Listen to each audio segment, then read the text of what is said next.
I am Dr. Carey. I am a pediatrician in Ventura, California, and we are talking baby care. Today, I'd like to introduce Corey. Corey is the mother of Cole, who is with us, who will be 3 weeks tomorrow. Corey is a first-time mother, and we will be talking about her experience thus far. Welcome. Thank you.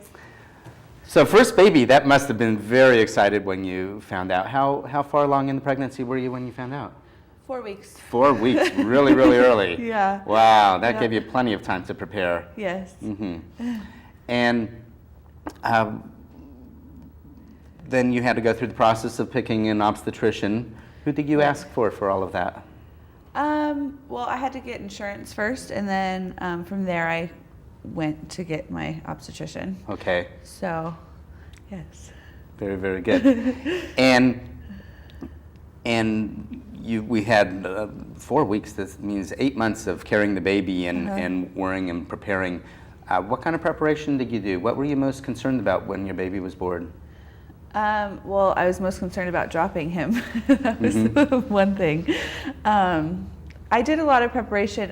My friends and family bought us a lot of gifts, and then you know, when I went to Toys R Us, probably about 2 weeks before I had Cole, I broke down and started crying because it's very overwhelming. Like, you think you need all these things that they have in there for the baby, and my sister, who has 2 kids already, kind of let me know that, you know, they have a lot of stuff in the stores, but you don't need all of that. All you really need is to love your baby and to keep him warm and have clean clothes for him and that kind of stuff. So you got very good advice, because it can be really overwhelming. You go to the store and, oh, you needed this and you need that, and how can you have a baby without buying this little thing and that, and you want to keep them on their back, so you have to keep them propped, and you realize that it doesn't take quite as many items as you think, does it?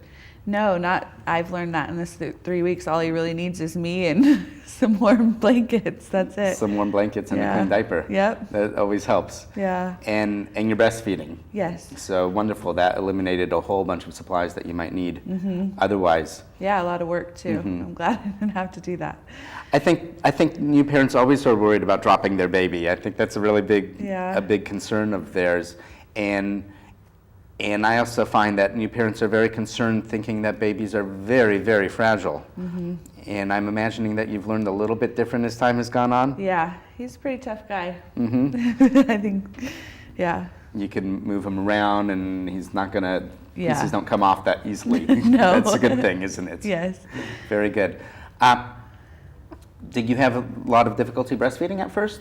Yeah, it was, and he dropped, I think it was like 1 pound in the hospital, and it was just difficult because I've never done it, and he's never really done it, and, you know, we're getting used to each other, and he's a very sleepy baby too, so I'd have to wake him up to feed him, and he'd rather sleep than eat, so that was concerning as well, but he's doing well now. Did one of the lactation consultants at the hospital come in and help?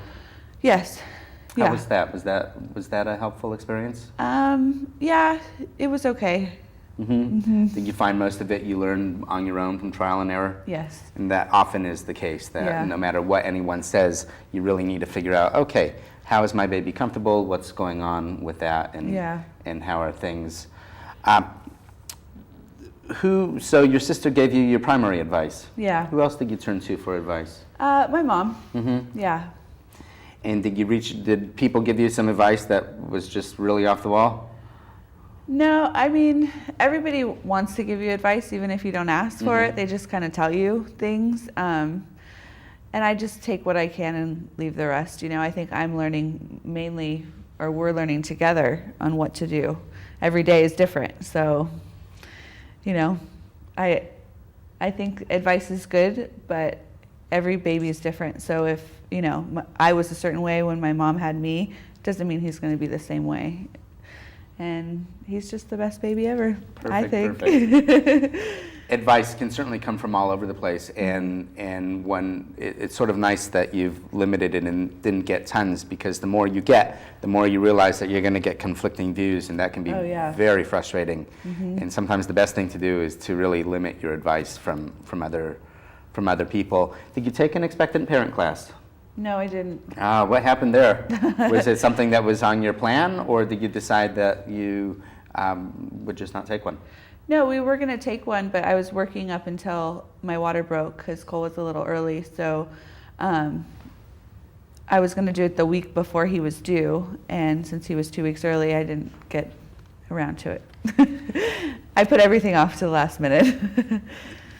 It is becoming more and more difficult for parents to do the preparation that they feel they would like to, because we more and more have, most families are, both parents are working, and you're working right up through, you're carrying a baby, you're trying to make it to doctor appointments in the process, you're trying to find the time to relax, and adding one more layer, which is an expectant class, can be really difficult to put in. There certainly is a lot of valuable information in a lot of these expectant parent classes that answer a lot of questions about feeding and rashes and what to expect, and try to hopefully tell you don't go out and buy everything, which you already figured out on your own. Yeah. How about a mommy and me class? Is that something that's on your agenda? I was thinking about it. I just wanted to wait till he was a little bit older, and then I'll look into it. Mm-hmm. Yeah.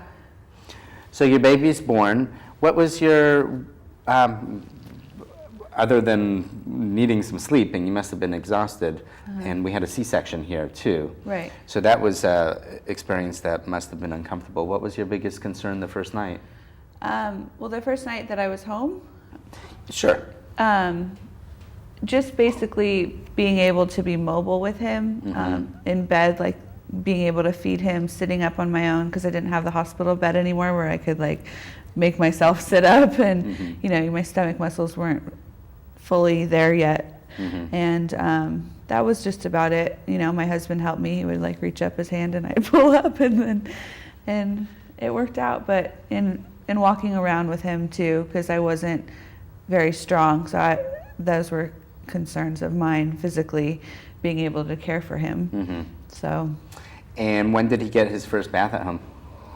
Well, we gave him a couple sponge baths before, but then it was like a week and a half ago. So I guess he was a week and a half old after his umbilical cord fell off, and you said that he could have a full bath. Right. Yeah. How was that experience? He didn't like it very much, and he went to the bathroom and it went in his mouth, and he he got really upset. But he's getting better. Last night, you know, I give it to him every night now, and so last night he didn't scream and cry as much. So. Did you use a little bathtub, or did you? Yeah, I have a little bathtub with a little like hammock thing in the middle of it, and pour water on him through there and wash him up. So. Did that work pretty well? Yeah, I seem to. Yeah. I still have pictures of me somewhere sitting in a sink getting a bath. I think everything was done in the kitchen sink when I was little. Yeah, So that was his first sponge bath. It was in the kitchen sink. And how did the sleeping cycle go with him? What was that experience like? Well, he sleeps a lot. And so I sleep when he sleeps. So I feel like I'm getting more sleep now than I did before he was born, because I wasn't sleeping at all in the last couple months I was pregnant. But, you know, he's had a couple rough nights, but besides that, he sleeps through the night and wakes up once or twice. He wakes up once or twice. So, Yeah. so he really fell into a schedule pretty easily. He's not one of the babies who are up all night long. No. And you're wondering what to do. No. I mean, he sleeps, you know, the first couple nights was a little difficult at home, and he would wake up every couple hours, but maybe he was hungry. So, but now he's back to sleeping, you know, 5 hours at a time. So, and if he doesn't, I wake him up because he has to eat. Do you have any pets at home? We had a cat, but we have given her away. Oh, what happened to the kitty cat? I know. She jumped in the bassinet, and she was a little funny of a cat anyways. And when she jumped in the bassinet, the second night, really scared us, so we kind of got rid of her. And my husband is happy because he hates cats. So. I think that was the real reason. Yeah, exactly. Because there's really no reason why one needs to give up the pets if you really want your pet when there's a baby in the house. The dogs and cats both do fine with babies. They're curious at first, they sniff around. I worry about dogs sometimes because I've seen babies on a blanket and dogs come romp. Dogs are clumsier than most husbands, so you never really know what to do.